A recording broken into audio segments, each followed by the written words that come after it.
Bon, on se retrouve pour le chapitre 3, l'exercice 00 FT STR CPI. J'espère qu'en fin de compte vous êtes accrochés, parce que c'était, je pense que pour l'instant, c'est assez fastidieux pour les gens qui ne sont pas encore codés, voilà, qui apprennent à coder actuellement. Mais bon, j'essaie quand même de faire des vidéos pour que vous puissiez un petit peu comprendre un peu mieux comment ça fonctionne. Donc on va voir directement le sujet de la piscine pour voir un petit peu comment ça se passe. Alors, on nous donne pas grand chose. En fait, on nous dit démerdez-vous avec le manuel. Voilà, read the fucking manual, comme on dit.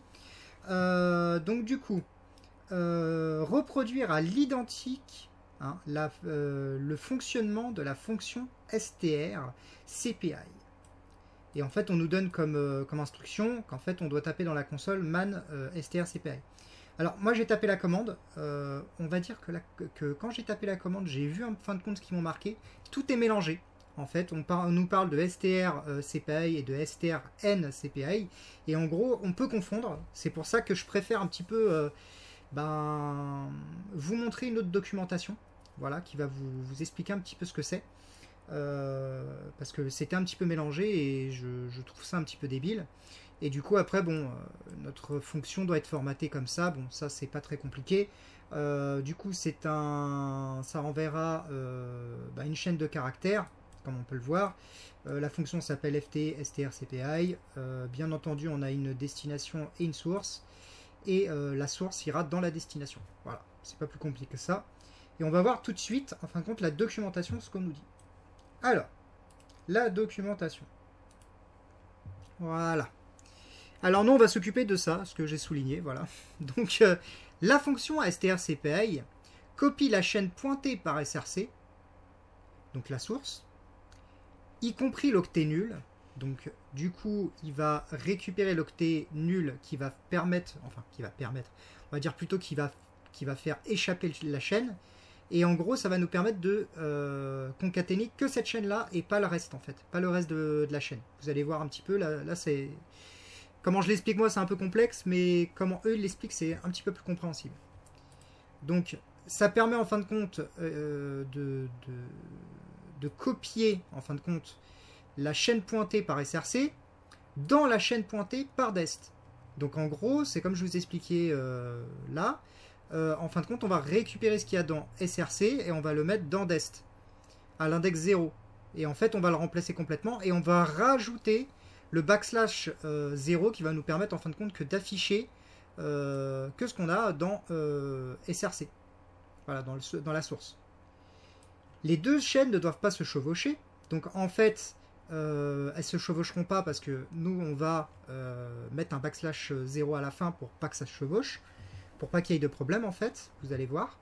La chaîne DEST doit être assez grande pour accueillir la copie. Oui, ça c'est très très très important.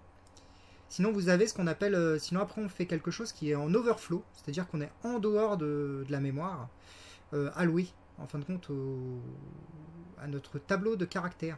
Voilà. Donc, on va voir un petit peu ce que j'ai fait. Parce que dit comme ça, c'est complexe. Mais en fin de compte, il n'y a rien de compliqué dans tout ça. Donc, on y va. On va regarder directement dans Vim.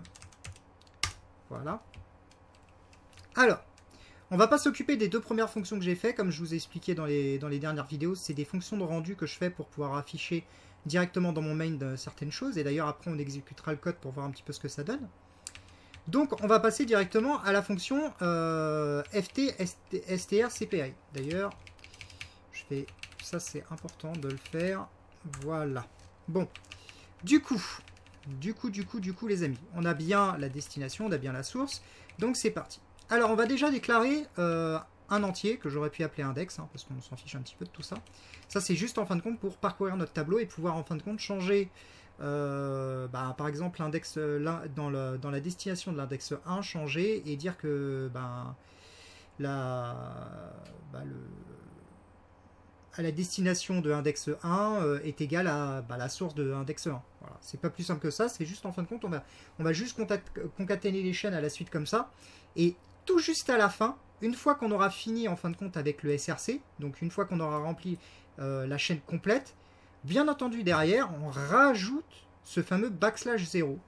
Ce qui va nous permettre, en fin de compte, si on exécute le code, je vais vous montrer, Donc là, on va exécuter le code.